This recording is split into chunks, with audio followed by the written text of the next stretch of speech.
It's a real privilege to be here today to address the conference, and I hope that what I'm about to say stimulates many questions for you, as it did for me when I was thinking about what to say. So I'd like to speak today about the culture of law.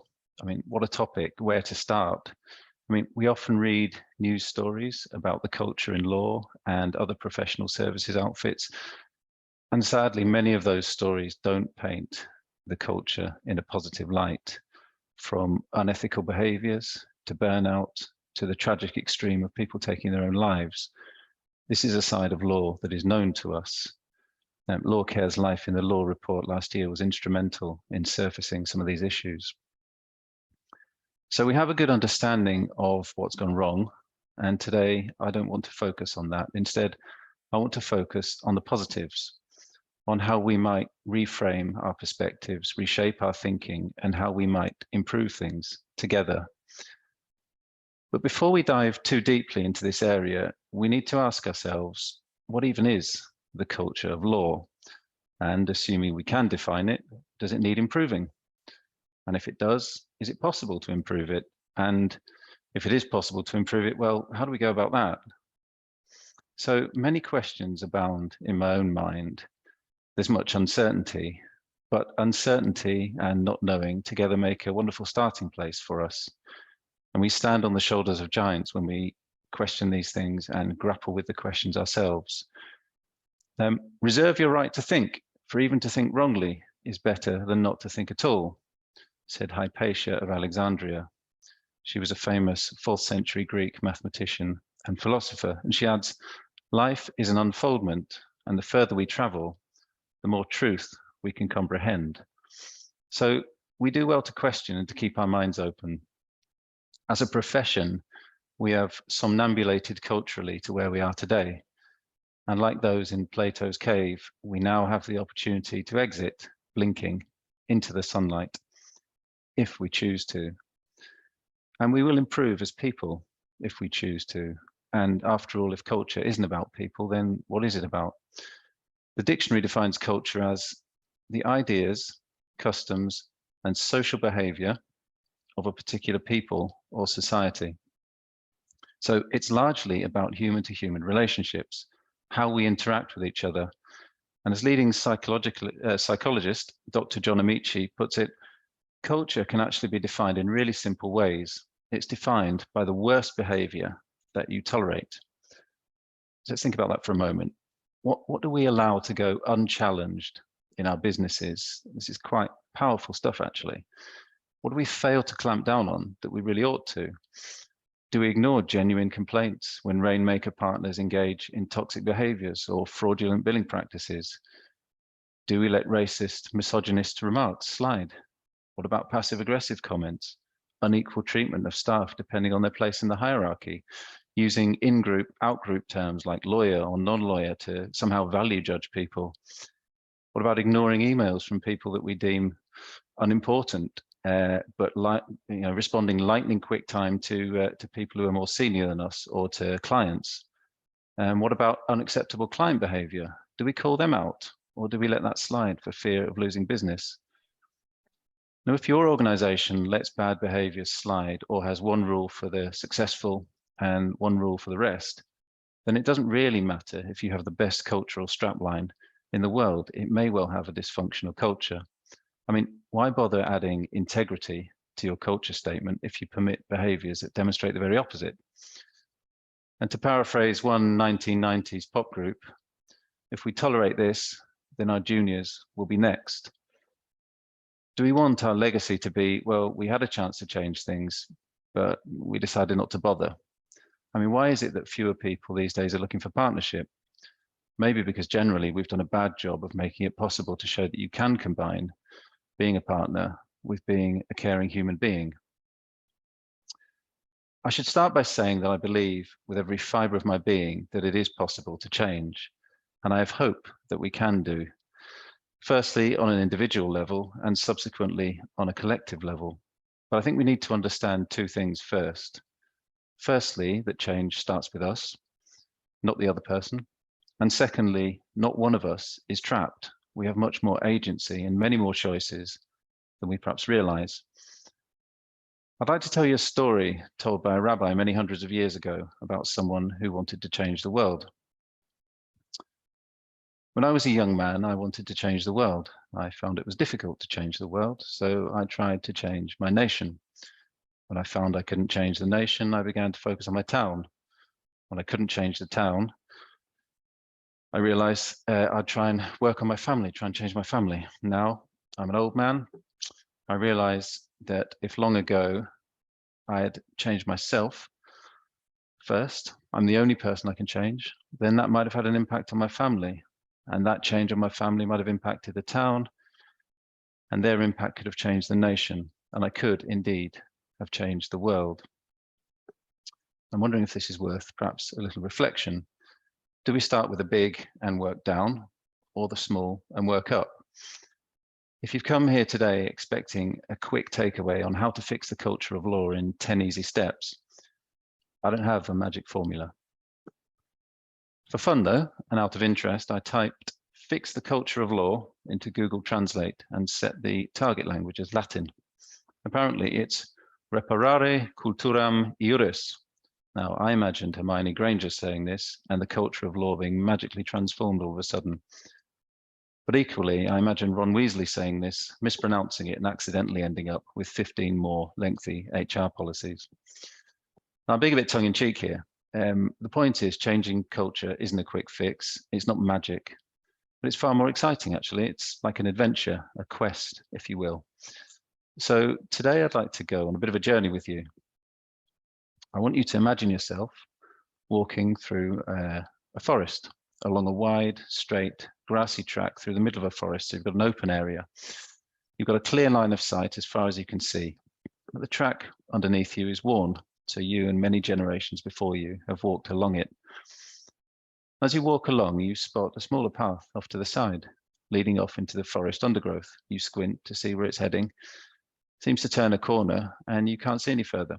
The trees are much more closely packed together in that area, and the light doesn't penetrate so deeply. Well, it's funny you've never noticed this path before, but it must have been there every time you walked along that familiar track. Two roads diverge in a yellow wood, as the poet Robert Frost might have said. Well, it seems now you have a choice that you never realized you had, but perhaps was always there. Your options are twofold. You can carry on that familiar path, or you can take the path less trodden. If I've lost you at this point, let me reassure you that you have come to the right talk, and this is about law firm culture. Just stay with the metaphor for a moment. So back to the path, decision time. What do you do? Well, it's a deeply personal choice. I can't make it for you, and you can't make it for me. And none of us can make it for the manager with unreasonable expectations, oblivious to whose team members are leaving in droves or working day and night, but desperately unhappy. I mean, who knows what's making him or her so stressed? What are they taking on that they can't manage properly, and as a result are making others' lives miserable? Well, you can't force that person to change any more than I can lasso the wind or lift myself up by my own bootstraps. So that path again, the fact that you've noticed it means that you must now decide. You will own that decision and its consequences. No one else will. Well, this analogy has been used many times in many different circumstances, but I think it applies squarely to us as those in the legal profession. And our individual and our collective choices will determine how we improve the culture of law. You see, culture isn't a mission statement. It isn't a grand set of values or principles. In my experience, it's about the little things we do every day. It's about how I get alongside a colleague who turns up on a Monday morning having had very little sleep due to a 5-month-old who won't settle, or whether I choose to talk over someone in a meeting, or commit them to a deadline without checking with them first. Or what do I do when I've been working on a document and my computer crashes and I lose some important amendments to a document that I've made? Well, do I take it out on the IT person who can't recover the document? Is that fair? What do I do when a deadline's looming and I'm worried I'm going to miss it? Or I'm being chased by a client for something and someone yet has to deliver that to me internally? You know, I've learned over the years that I am the only one responsible for my actions, and I can choose how to react. And sometimes I get it right, sometimes I get it wrong. That's called being human. So let's talk about some of these choices. If we bring some of these choices in our everyday into awareness, we will contribute to the improvement of law. So first and foremost, if we work in the legal profession, it's because we've chosen to work in the legal profession. If we stay in the legal profession, it's because we've chosen to stay in the legal profession. And some practice areas in the legal profession are going to be quite stressful, and they involve long hours from time to time. There's no getting away from that. But on a personal note, if I ever stop enjoying the profession, I'll go and try my hand at something else. I'm not trapped, and neither are you. I mean, too often we think, like Dante about to enter the Inferno, that there's this sign above us saying, "Abandon ye all hope who enter in." But it's not like that. It might sound glaringly obvious, though, and it is, but it's also very powerful, because once we realize that we are not stuck, then we realize that we can do something about it. We have some agency. So assuming we're now aware that we have chosen to be in the legal profession, and we have chosen the workplace that we're now in, we can now see that we have other choices, such as whether we like law still, or whether we like where we work. But just like we talk about transferable skills, these are transferable choices and apply in a much wider context than law. Well, what else? We can choose to stop blaming ourselves. If we blame ourselves for the times when work seems difficult, for the times we don't succeed, for every minor imperfection, then we're setting the bar unreasonably high. We can choose to listen to that inner voice telling us that we are a humongous fraud. Or when the voice pipes up, we can choose to provide it with some rational counter-arguments. And by the way, negative self-talk doesn't suddenly stop when you become a partner. We're as insecure as anyone else. We can choose to stop comparing ourselves with others. I've wasted a lot of time on this one over the years. The Dhammapada, one of the central Buddhist texts, says, "Do not give your attention to what others do or fail to do. Give it to what you do or fail to do." Well, comparing ourselves with others is rife in law. You know, we're all at it. I'm not as clever as so-and-so. I'm not as successful as so-and-so. Or maybe you are, maybe you're not. I mean, who cares? One thing's for sure, the person with whom you're comparing yourself will have their own set of hang-ups and insecurities, just like the rest of us. And what else? Well, we can choose to tune in to what our people are saying, or we can choose to miss the mood. You know, when Russia invaded Ukraine earlier this year, many firms sent internal messages to their people, discouraging people from commenting publicly. Why? Well, they seriously misjudged the mood because they didn't want to put Russian cash revenue at risk. But they tuned into their own pockets and not the mood of their own people. And some firms were caught in negative PR as a result. And one senior leader bucked the trend in his own firm, went completely off messaged and urged all his partners to speak out against the invasion, which was a bold move and one from which we can take a lot of inspiration. We can also choose how we work with other people. We can choose to care, to LawCare, if we want to convert the portmanteau into a verb. You know, for those of us with leadership responsibilities, we do well to remember that law is not a command and control environment. Our direct reports are not foot soldiers to boss around. Here's some ancient wisdom for today's law firm leaders from the Chinese Tao Te Ching. It says, "Lead a great nation as you would cook a small fish, gently." In other words, if we poke about with this fish, with these people, it'll disintegrate. But the vast majority of people are trustworthy, in my experience. Give them autonomy and they'll flourish. Only a very small number of people will abuse that trust. So leaders hold a great deal of responsibility in terms of people's careers and in terms of their well-being. People look to us for guidance and affirmation. And that's something we need to hold lightly and hold responsibly. Now, if that wasn't your experience as you rose up through the ranks, well, then all the more reason to break that vicious cycle and make sure others have a better experience than you did. But that's your choice. Equally, we can choose to accept that some people, often in senior positions, won't change. We touched on this earlier. Whatever they say, they're unlikely to care, ever. And for some reason, perhaps insecurity, perhaps narcissism, they're just looking out for number one. And they create toxic mini cultures around them. Well, they've actively chosen this way of being as much as you've actively chosen the opposite. I mean, imagine someone asking you not to care. You probably find that an impossible task. So my advice is not to worry about trying to change people like this or trying to make them see reason. All lies and jest, still a man hears what he wants to hear and disregards the rest. sang Simon and Garfunkel. I'm dating myself, obviously, with some of these songs. You can't make people listen. They might not want to. And trying to make them listen or see sense will just sap your energy and leave you depleted. If you have to work with them, accept them as they are. Doesn't mean you have to like them. If you can't do that, move on if you can. Life's too short to be miserable at work. Here's a story to illustrate this. I like stories.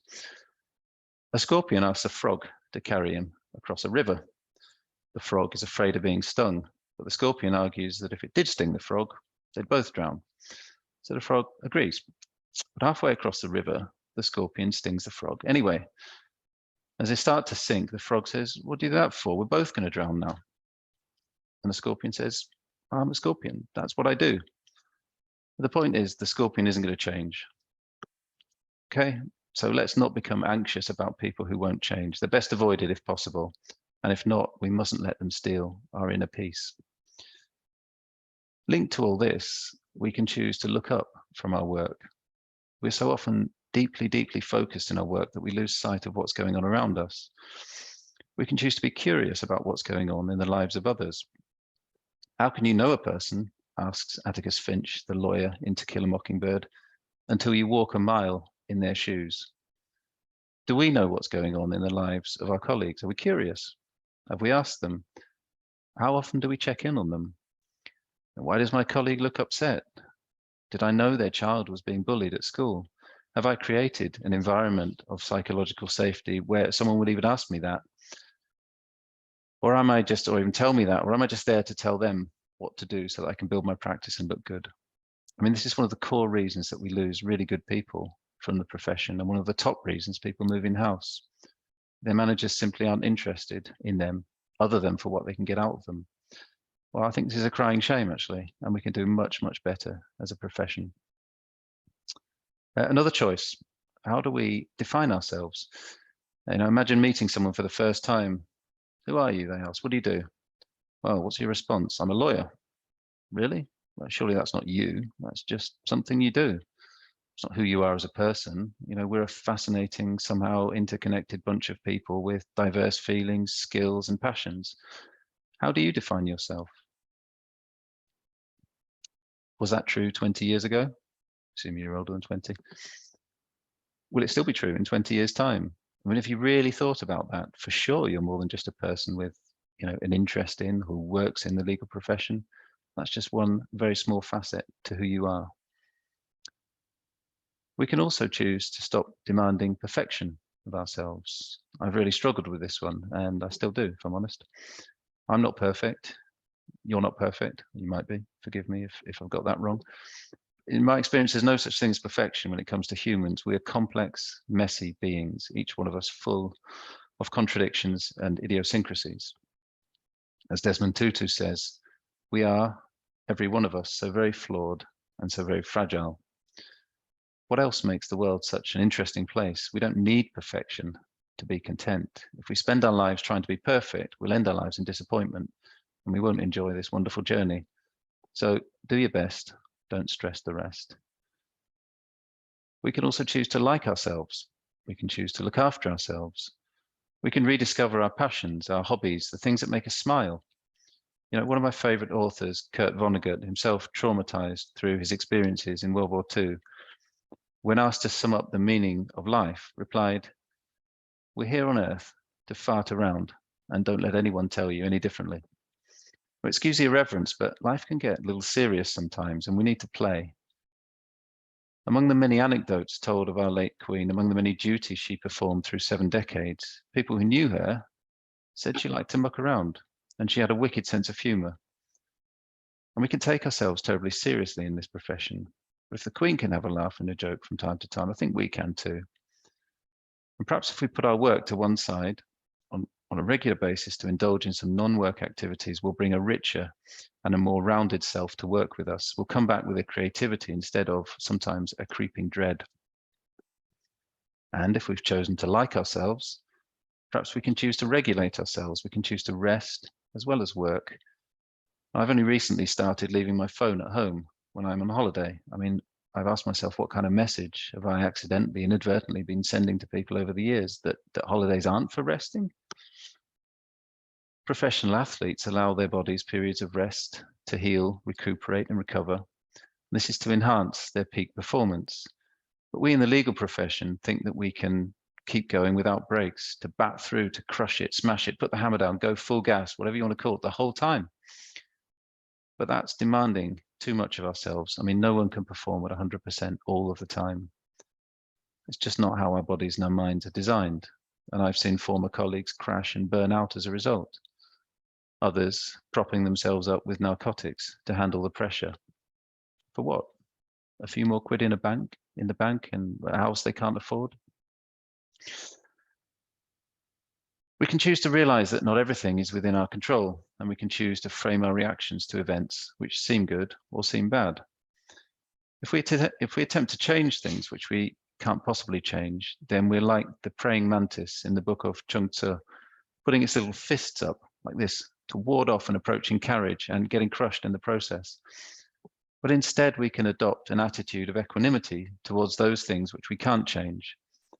Greek philosopher Epictetus wrote, "Happiness and freedom begin with a clear understanding of one principle. Some things are within our control and some things are not." And remember Emily Dickinson's poem, "In this short life that only lasts an hour, how much, how little is within our power." And things that aren't in our control, well, who knows whether something which seems bad might have a good effect, or vice versa. Here's an old Chinese tale to illustrate this. Once upon a time, there was a farmer whose horse ran away.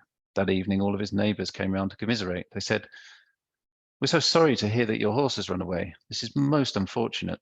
And the farmer said, "Maybe."